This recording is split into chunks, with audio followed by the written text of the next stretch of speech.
So, how can we apply uses and gratification to the present day culture? Well, I've already mentioned how uses and gratifications can explain how and why we seek television and music, but I think it's very important to add social media to this conversation. A majority of people have some form of social media now, and it's become completely ingrained in our media culture. There was actually a study published by psychology students from Clemson University in 2022 that utilized uses and gratifications as a basis to determine why people used social media, specifically why college students participated in TikTok challenges.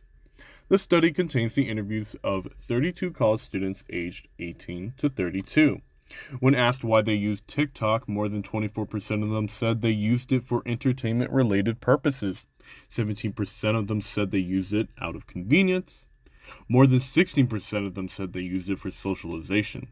8% of them said they used it for social support. 7% said they used it for seeking or spreading information. And 7% of them said they used it for escape.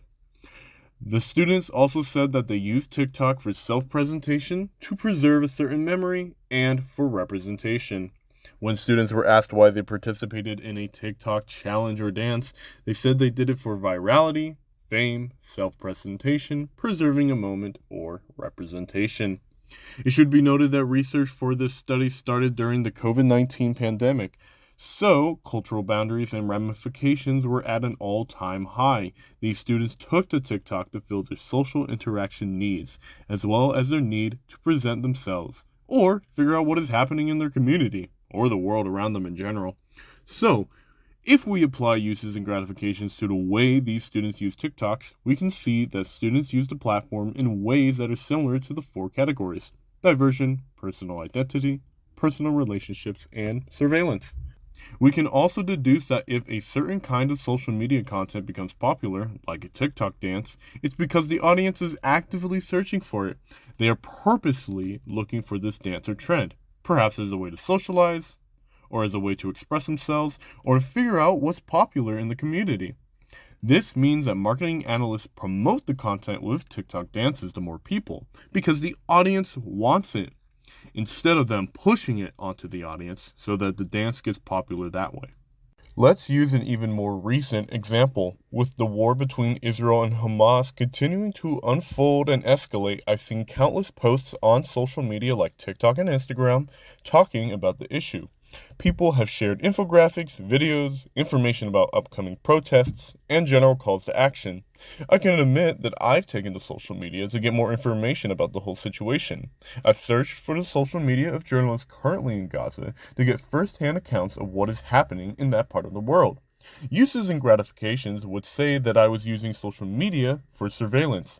And while people are organizing events and protests through social media for advocacy purposes, those posts are inherently trying to form connections with other like-minded people.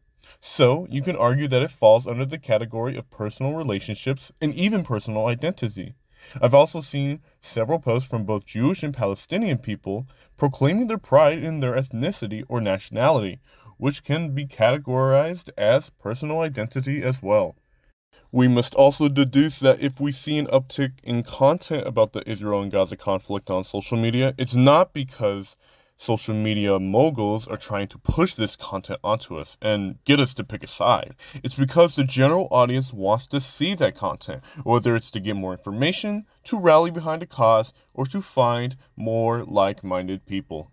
Well, in this series, I talked about the theorists that came up with uses and gratifications, the four categories and 5 assumptions of uses and gratifications, and how these ideas can explain why we consume certain media, like television, music, and social media. Finally, we went over some of the criticisms towards the theory. Thank you for watching, and hopefully you learned something new about uses and gratifications. Bye!